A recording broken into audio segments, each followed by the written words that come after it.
வந்த நம்பியை தம்பி தன்னொடும் முந்த நான்மறை முனிக்கு காட்டி நல் தந்தை நீ தனித்தாயும் நீ இவர்க்கு எந்தை தந்தனன் இயைந்த செய்க என்றான். கம்பநாடர் கையடைப்படலத்திலே தயரதன் தன் இளவலான ராமனை விஸ்வாமித்திரருக்கு கொடுத்து அனுப்பியதை கூற உற்றார். விஸ்வாமித்திரர் தன் யாகத்தை காப்பதற்காக ராமனை வேண்டுகிறார். வேண்டப்பட்டது ராமன் மட்டுமே. ஆனால் இலக்குவனையும் சேர்த்து அனுப்பித்தான் தயரதன். வந்த நம்பியை தம்பி தன்னொடும் தன்னுடைய நம்பியான ராமனை அவன் தம்பியோடே சேர்த்து முந்தை நான்மறை முனிக்கு காட்டி 4 வேதங்களையும் கற்றுணர்ந்த முனிவரான விஸ்வாமித்திரர் அவருக்கு கையில் காட்டி கொடுத்து ராமனுக்கு தயரதன் உபதேசிக்கிறான். நல் தந்தை நீ தனித்தாயும் நீ இவர்க்கு எந்தை தந்தனன் இயைந்த செய்க. ராமா, விஸ்வாமித்திரரை பார்த்துக்கொள். தயரதன் விஸ்வாமித்திரரை பார்த்து வேண்டுகிறான். இந்த குழந்தைகளுக்கு தந்தையும் நீரே, தாயும் நீரே, வழிகாட்டியும் நீரே. இவர்களை கையில் ஒப்படைத்தோம். இனி நீர் பார்த்து இவர்களுக்கு நல்லது செய்ய வேண்டும். விஸ்வாமித்திரர் ஏற்றுக்கொண்டார். தயரதா, எப்போது நீ மனம் வாரி ஒத்துக்கொண்டாயோ, சொன்ன சொல்லை காப்பாற்றுகிறாயோ, நானும் இவர்களை நன்கு கவனித்துக் கொள்வேன் என்று விடை பெற்று கொண்டு புறப்பட்டார். கேட்டது ஒரு ராமரை, ஆனால் பெற்றது இலக்குவனோடே சேர்த்து. நாம் ஏதோ ஒன்று வாங்க போகிறோம், அது கூட 2 மடங்கு பொருள் சில சமயம் கிடைச்சிடும். இலவசமாகவே சில பொருட்கள்லாம் கொடுக்குறாளோ இல்லையோ, 10 ரூபாய்க்கு ஒரு பொருள் வாங்கினோம்னால் கூட 5 ரூபாய்க்கு வேற ஏதாவது ஒன்று கிடைக்கும். அப்போ ஒன்று வாங்கினா கூட சேர்த்து கிடைக்கிறதுங்கிறது ஒரு வரம், அது ஒரு பாக்கியம். இதை போலத்தான் நாதமுனிகளுக்கு பாக்கியம் கிடைத்தது. நம்மாழ்வாரை பிரத்யட்சமாக சேவித்து 1000 பாசுரங்களை கொடுக்க வேணும், திருவாய்மொழி தர வேணும்னு வேண்டினார். நம்மாழ்வார் 1000 பாசுரங்களையும் கொடுத்துட்டார். ஆனால் அதோடு நில்லாமல் தான் பாடிய ஏனைய 3 திவ்ய பிரபந்தங்கள், திருவிருத்தன், திருவாசிரியம், பெரிய திருவந்தாதி, அவற்றையும் கொடுத்தார். அது இருக்குன்னு கூட நாதமுனிகளுக்கு தெரியாது. நாதமுனிகளுக்கு தெரிஞ்சதெல்லாம் திருவாய்மொழி 1000 உண்டு. அதில் தனக்கு 10 பாடல்கள் தான் தெரிகின்றன. மீதத்தை பெற வேணும்னு தான் ஆழ்வார் திருநகரிக்கு வந்தார். நம்மாழ்வாரை திருப்புலி ஆழ்வாரடியில் தரிசித்தார். ஆழ்வார் அதையும் கொடுத்து மீதம் 3 திவ்ய பிரபந்தங்களையும் கொடுத்தார். அதோடு நிறுத்தலை, தான் ஒருத்தர் பாடினத 4 நூல்களையும் கொடுத்ததோடு நில்லாமல் 10 ஆழ்வார்கள் பாடின 4000 பாசுரங்களையும் கொடுத்தார். நாதனுக்கு 4000 அருளியவன் என்று நம்மாழ்வாருக்கு ஒரு பட்டம். அப்ப கேட்டது 1000, பெற்று போனது 4000. அது நாதமுனிகளிடத்தே. ஆனா இங்கேயும் விஸ்வாமித்திரர் கேட்டது ராமனை, பெற்று போனது இலக்குவனோடே சேர்த்து. வந்த நம்பியை தம்பி தன்னொடும் பார்த்து அவர் கையில் கொடுத்துட்டார். இது கம்பநாடர் வரைக்கும் பார்த்தோம். இனி வால்மீகி பகவான் ரொம்ப ஆச்சரியமான சில ஸ்லோகங்களாலே இக்கதையை வர்ணிக்கிறார். இப்ப நாம ஒரு முக்கியமான ஸ்லோகத்தை பார்க்க போறோம். பெரியவாச்சான் பிள்ளை என்னும் வைணவ பேராசிரியர், வியாக்கியானம் பண்ண அனைவருக்கும் சக்கரவர்த்தி, ஆழ்வார்களுடைய 4000 பாசுரங்களுக்கும் உரை எழுதியிருக்கிறார். அந்த சுவாமி ராமாயணத்திலேருந்து சில ஸ்லோகங்களை தேர்ந்தெடுத்து அவற்றுக்கு ரொம்ப விளக்கமான உரை எழுதியுள்ளார். விளக்கம்னு நான் சொல்லணும்னா மிகவும் நீண்ட, மிகவும் விளக்கமான உரை. அந்த உரையில ஒரே ஒரு ஸ்லோகத்துக்கு மட்டும் 25 பக்கம் 30 பக்கம் உரை இருக்கும். உரை மொத்தம் நிறைய, அதில் பல ஸ்லோகங்கள் உள்ளன. அதில் ஆங்காங்கு இருக்கக்கூடிய மணிமணியான ரத்தனமான ஸ்லோகங்களை எடுத்து நீண்ட உரை எழுதியுள்ளார். அப்படி ஒரு ஸ்லோகம்தான் இப்போ நாம் பார்க்க போகிறோம். 19வது சர்க்கத்தில் உள்ளோம். விஸ்வாமித்திரர் கேட்கிறார், தயரதன் மறுக்கிறான். விஸ்வாமித்திரர் மேலே பேச்சு பேசுகிறார். கோபமுற்றார். நீ நன்றாக இரு என்று சபித்து விட்டு புறப்பட யத்தனிக்கிறார். அதான் 19வது சர்க்கம். விஸ்வாமித்திர வாக்கியம். எத்துமே ஹிருத்கதம் வாக்கியம் தஸ்ய காரியஸ்ய நிச்சயம் குருஷ்வ ராஜசார்தூல பவசத்ய பிரதிஸ்ரவஹ. ஹே புருஷர்கள் மாணிக்கமே, அரசர்களுக்குள் தலைவனே, நீ உறுதிமொழி அளித்திருக்கிறாய். வேண்டியதை கேள், கொடுக்கிறேன்னு கூறினாய் என 18வது சர்க்கத்தினுடைய கடைசியிலே தசரதன் சொல்றார். ப்ரூஹி யத் பிரார்த்திதம் துப்யம் காரியம் ஆகமனம் பிரதி. தேவரீர் எதற்காக இங்கே எழுந்தருளி இருக்கிறீரோ அதை கூறும். இச்சாம் அனுகிரகீதோகம் ததர்த்தம் பரிவிருத்தையே காரியசன விமர்சஞ்ச கந்துமர்கசி சுவ்ரத. நீர் என்ன கேட்டாலும் தருகிறேன், மறுக்க மாட்டேன். எதை வேணுமானாலும் கேளும். பெரியோர்கள் எழுதி வச்சிருக்கா, நாம ரொம்ப சந்தோஷத்தில் இருக்கிறச்சேவோ, தலை கால் புரியாம துள்ளின்னு இருக்கிறச்சேவோ வாக்குதானம் பண்ணவே படாது. ஒருத்தருக்கு இதை செய்கிறோம் அதை செய்கிறோம்னா கொஞ்சம் யோசித்து நிதானத்தில் இருக்கிறச்சே தான் செய்யணும். ஆரோத்தர் நம்ம வீட்டுக்கு வந்திருக்கார், ரொம்ப வருஷமாக வந்ததில்லை. அவர் வந்ததில் நமக்கு தலகால் புரியாது. அவர் ஏதாவது ஒன்று கேட்கச்சேவே அதுக்கு முன்னாடி என்ன வேணா கொடுக்குறோன்னு சொல்லிடுவோம். அப்போ சொல்லக்கூடாது. கொஞ்சம் யோசித்து ஆற அமர சிந்தித்துத்தான் ஒத்துக்கொள்ள வேண்டும். உரையாசிரியர்களுக்குள்ளே சக்கரவர்த்தியாக கொண்டாடப்படுபவர் பெரியவாச்சான் பிள்ளை. அவர் ராமாயண தனிஷ்லோகம் என்னும் உரையை எழுதியுள்ளார். அதிலிருந்து ஒரு ஸ்லோகத்தை 19வது சர்க்கத்தில் நாம் பார்க்க போகிறோம். விஸ்வாமித்திரரை கண்டவுடனே மகிழ்ச்சியில் நீர் என்ன கேட்டாலும் செய்கிறேன் என்று தயரதன் ஏற்றுக்கொண்டான். அதை சுட்டிக்காட்டி விஸ்வாமித்திரர் அவன் மகனை யாகத்தை காத்து கொடுப்பதற்காக கேட்கிறார். 19வது சர்க்கம். அகம் நியமம் ஆதிஷ்டே சித்தியர்த்தம் புருஷர்ஷப தஸ்ய விக்னகரௌ த்வௌது ராட்சசௌ காமரூபிணௌ மாரீச்ச சுபாகுஷ்ச வீரியவந்தௌ சுசிக்ஷிதௌ. மாரீச்சன் சுபாகுன்னு இருவர் வீரமுடையவர்கள். அவர்கள் மாய யுத்தத்தில் கைதேர்ந்தவர்கள். அவர்கள் என்னுடைய யாகத்தை தடுக்க வருவார்கள். அதிலிருந்து காத்து யாகத்தை நிறைவேற்றி கொடுப்பதற்காக உன் மகனை கொடு. கிருதஸ்ரமஹ நிருத்சாஹ தஸ்மாத் தேசாத் அபாக்கிரமே நச்சமே குரோதமுத்ஸ்ரஷ்டும் புத்திர் பவதி பார்த்திவ.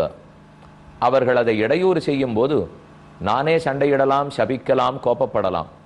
ஆனால் யஜ்யத்தில் விரதம் எடுத்து கொண்டிருப்பவன் கோவிப்பது சரியாகாது. சாபம் கொடுப்பதும் குற்றமாக போகும். அதனால் யாகம் ஒழுங்காக நிறைவேறாமல் போகும். ஆகவே உன் மகனை கொடு. காகபக்ஷதரம் வீரம் ஜேஷ்டம் மே தாது மர்ஹசி சக்தோஹேஷம் அயாகுப்தா திவ்யேன ஸ்வேன தேஜசா. உன்னுடைய ஒளியைப் போல உன் போலவே தோன்றும் இதோ சிறு குடுமி வைத்துக் கொண்டிருக்கும் உன் பிள்ளையை அனுப்பிவை. ராமஸ்ய ராஜசார்தூல ந பர்யாப்தோ மகாத்மனஹ நச்ச புத்திரகதம் ஸ்நேகம் கர்த்துமர்ஹசி பார்த்திவ. ஹே பார்த்திவ தசரதா, 60,000 கழித்து ஆண்டுகள் கழித்து பெற்ற பிள்ளை என்று பாசம் வைத்து உன் பிள்ளைக்கு வரவிருக்கும் நல்லதை கெடுத்து விடாதே. மாரீசனையும் சுபாகுவையும் வெற்றி கொண்டால் உன் மக்கள் பெரும் புகழாளர்களாக ஆவார்கள். அவர்களுக்கு உலகம் முழுக்க கீர்த்தி பரவும். நான் அழைத்து போனால் அவர்களுக்கு நிறைய அஸ்திரங்களை, சஸ்திரங்களை, மந்திரங்களை உபதேசிப்பேன். இந்த இத்தனை நல்லதும் பிள்ளைகளுக்கு நடக்க இருக்கிறது, நீ தடுத்துடாதே என்று விஸ்வாமித்திரர் கூறுகிறார். ஆனால் தயரதனுக்கோ கவலை. ஒரே குழந்தை, செல்வ கொழுந்து. 4 மகன்களாக இருந்தாலும் கௌசல்லைக்கு அவன் ஒரு குழந்தை தானே. சுமித்திரைக்காவது 2 குழந்தைகள் உண்டு. கைகேயிக்கும் கௌசல்லைக்கும் ஒரு மகவு. அதிலும் மூத்த பட்ட மகிழ்ச்சி கௌசல்லை. அவள் விட்டு கொடுப்பலா? அல்லது எனக்குத்தான் ராமனை விட்டு பிரிந்து இருக்க முடியுமா? ஆகவே முடியாதே. மனம் ரொம்ப நொந்து போய் முகம் வாட்டத்தோடு இருந்தது. அதை பார்த்தவனை உற்சாகப்படுத்துறதுக்காகத்தான் விஸ்வாமித்திரர் கூறுகிறார், கவலைப்படாதே, ராமனுக்கு என்ன ஒன்றும் தெரியாதுன்னு நான் நினைக்கிறாய்? அவன் யாரையும் வெற்றி கொள்ள வல்லவன். ராமனை நான் அறிந்திருக்கிறேன். தயரதா, ராமனுடைய உண்மை நிலை உனக்கு தெரியாது, எனக்கு தெரியும். தசரதா, உனக்கு தெரியாது. அந்த ஸ்லோகம் தான் இப்போ நாம் முக்கியமாக பார்க்க போகிறோம். அகம் வேத்மி மகாத்மானம் ராமம் சத்யபராக்கிரமம் வசிஷ்டோபி மகாதேஜாக ஏச்சேமே தபசி ஸ்திதாக யதிதே தர்மலாபந்து யசச்ச பரமம் புவி. அகம் வேத்மி. அகம் இது விஸ்வாமித்திரர் கூறும் ஸ்லோகம். அகம்னா நான், வேத்மி அறிவேன், நான் அறிவேன். மகாத்மானம் மகாத்மாவானவனை அறிவேன். ராமம் ராமனை அறிவேன். சத்திய பராக்கிரமம் உண்மையான பராக்கிரமம் படைத்த ராமனை அறிவேன். நான் அறிந்தது மட்டுமல்ல, வசிஷ்டோபி மகாதேஜாக இதோ பக்கத்தில் எழுந்தருளி இருக்கும் உன் குலகுரு வசிஷ்டரும் கூட அறிவார். வசிஷ்டா வசிஷ்டோபி அபின்னு சேர்த்தா வசிஷ்டரும் கூட அறிவார். நானும் அறிவேன், வசிஷ்டரும் அறிவார். நாங்கள் இருவர் மட்டுமல்ல, ஏச்சேமே தபசிஸ்திதாக இங்க கூடியிருக்கிற முனிவர்கள் எவ்வளவு தவம் புரிந்து உடலை வருத்தி பிரம்மத்தை காண்பவர்கள். அப்படிப்பட்ட முனிவர்களும் ஒத்துக்கொள்வார்கள். ஆக ராமன் மகாத்மா, சத்திய பராக்கிரமம், மனித உருவத்தை எடுத்து கொண்டிருக்கிற பரம்பொருள் என்பதை நான் அறிவேன். வசிஷ்டரும் அறிவார். இங்கு அமர்ந்திருக்கும் அனைவரும் அறிவார்கள். ஆனால் அந்தோ தயரதா நீ மட்டும்தான் அறியாமல் இருக்கிறாய். ராமனின் பெருமை நீ அறியாய், நான் அறிவேன். என் அகம் வேத்மி மகாத்மானம் ராமம் சத்யபராக்கிரமம். அப்படி என்னதான் ராமனுக்கு பெருமை? பகவானுக்கு பெருமையே பிராட்டியால் தான். தற்போது நாம் திருமால்புரத்துக்கு அருகே இருக்கும் கோதண்டராமசுவாமி கோவில், கணபரபுரத்தில் இருக்கும் கோவில். அந்த கோயிலில் வைகுந்தவல்லி தாயார், வைகுண்ட நாயகி, வைகுந்தவல்லின்னு சொல்லலாம், வைகுந்த நாயகின்னு சொல்லலாம். வைகுந்தத்திலே சென்றோம்னால் இந்த தாயாரோட கூடின பெருமாளைத்தான் சேவித்துக் கொள்கிறோம். கூர்மாதீனு திவ்யலோகான் ததுனு மணிமயம் மண்டபம் தத்திர சேஷம் தஸ்மின் தர்மாதிபீடம் ததுபகமர சாமர கிராகிணீச்ச விஷ்ணுந்தேவீர் விபூஷா ஆயுதகண முரகம் பாதுகே வைனதேயம் சேனேஷம் துவாரபாலான் குமுத முககணான் விஷ்ணுபக்தான் பிரபத்யே என் அனைத்து பேரும் போய் பெருமானை தொழும்படிக்கு நடுநாயகமாக வைகுந்தநாதன் அமர்ந்த திருக்கோலத்தில் இருப்பார். வலதுபுறத்தில் ஸ்ரீ மகாலட்சுமி வைகுண்டவல்லி தாயார், இடதுபுறத்தில் பூமி தேவி நீளாதேவி நாச்சியார். ஹ்ரீஷ்சதே லக்ஷ்மீஷ்ச பத்னியோன்னு சாஸ்திரம் சொல்றது. வைகுண்டேது பரேலோகே ஸ்ரீயாசார்த்தன் ஜெகத்பதி ஆஸ்தே விஷ்ணு ரச்சிந்தியாத்மா பக்தைஹி பாகவதை சஹ என்று புராண ஸ்லோகம். வைகுண்ட நாயகி தாயார் வலது திருக்கயத்தாலே அபயப்பிரதானம். எல்லாரும் அஞ்சேல், பெருமான கண்டும் அவன் புருஷன் என்பதாலும் அவன் என்ன தண்டனை கொடுப்பனோ என்னும் பயப்பட வேண்டாம். உன் பாபங்களை பெருமான் பார்க்காதபடிக்கு நான் ஆக்கி கொடுக்கிறேன் என்று வைகுந்தவல்லி தாயார் கூறிக்கொண்டிருக்கிறாள். அதற்கு நாம் செய்ய வேண்டியது என்ன? இடது திருக்கரத்தாலே தன் திருவடிகளை காட்டுகிறாள். இடது கையாலே காட்டப்படுற திருவடியை பற்றி கொண்டோமானால் பயப்பட வேண்டாம். அதுக்கு தான் வரதஹஸ்தம் அபயஹஸ்தம் என்று ரெண்டு சொல்லுவார்கள். இடது திருக்கையாலே திருவடியை காட்ட, வலது திருக்கையாலே அபயம், அஞ்சேல், கவலைப்படாதே, சம்சாரத்தை கண்டும் கவலைப்படாதே, பெருமானுடைய கோபத்தையும் அவருடைய செருக்கையும் உன் தப்ப அவர் எங்கேயானு பார்த்துடுவரோன்னும் பயப்படாதே என்று கூறிக்கொண்டு வைகுந்தவல்லி தாயார் எழுந்தருளி இருக்கிறார். அந்த தாயாரிலேதான் பெருமானுக்கு பெருமை. அகம் வேத்மி மகாத்மானம் ராமம் சத்யபராக்கிரமம் வசிட்டோபி மகாதேஜாக ஏச்சேமே தபசி ஸ்திதாக. இதோ இங்க இருக்கிற எல்லாரும் ஒத்துப்பார்கள். ராமாயணம்ங்கிறது வேதத்தினுடைய மறுவடிவம். வேதவேத்தே பரே பும்சி ஜாதே தசரதாத்மஜேன்னு பார்க்குற மொழியும் வேதமே தான் ராமாயணமா பிறந்திருக்கு. வேதத்தில் ஒரு சொற்றொடர் உண்டு. வேதாகமேதம் புருஷம் மகாந்தம் ஆதித்யவர்ணம் தமசப்பரஸ்தாத்னு ஒரு வாக்கியம். அல்ல வேத அஹ ஏதம் புருஷம் மகாந்தம், வேத அகம் ஏதம் புருஷம் மகாந்தம். 5 சொற்கள் இருக்கா? அகம் வேத்மி மகாத்மானம் ராமம் சத்யபராக்கிரமம். இங்கே 5 சொற்கள் இருக்கா? வேதாந்தம் வேதாகமேதம் புருஷம் மகாந்தம்னு சொன்னத்தான் வால்மீகி பகவான் இந்த ஸ்லோகத்தாலே அகம் வேத்மி மகாத்மானம் ராமம் சத்யபராக்கிரமம் என்று கூறுகிறார். அங்க இருக்கிற 5 சொற்களுக்கு என்ன பொருளோ இந்த 5 சொற்களுக்கு அதே தான் பொருள். அகம் வேத்மி, நான் அறிவேன் அப்படின்னா என்ன அர்த்தம்? 2 பேர் உட்காந்துருக்கிறச்சே இவர் படித்தவர்னு சொன்னா பக்கத்தில் இருக்கிறவர் படிக்காதவர்னு தான் அர்த்தம். நான் தெரியும் எனக்கு தெரியும்னு சொன்னா அப்ப தசரதா உனக்கு தெரியாதுன்னு தான் அர்த்தம். அகம் வேத்மின்னு சொன்னால் தொம்ன வேத்த, உனக்கு தெரியாது எனக்கு தான் தெரியும். எனக்கு தெரிஞ்சது மட்டுமல்ல, வசிஷ்டோபி மகாதேஜாக, இந்த பெரும் தேஜஸ்வியான வசிஷ்டரும் அறிவார், ஒத்துக்கொள்வார். வேணும்னு ஒரு குத்தல் இருக்குங்க. வசிஷ்டரும் அறிவார், வசிஷ்டர் அறிவார்னு சொல்லக்கூடாதா? வசிஷ்டரும் அறிவார்னு ஏன் சொல்றாருன்னா உலகத்துல ரொம்ப பிரசித்தி. விஸ்வாமித்திரர் ஒன்ன சொன்னா வசிஷ்டர் அதை இல்லேன்னுவார், வசிஷ்டர் ஒன்ன சொன்னா விஸ்வாமித்திரர் இல்லேன்னுவார். அவ்வளவு பொருத்தம் 2 பேருக்கும்.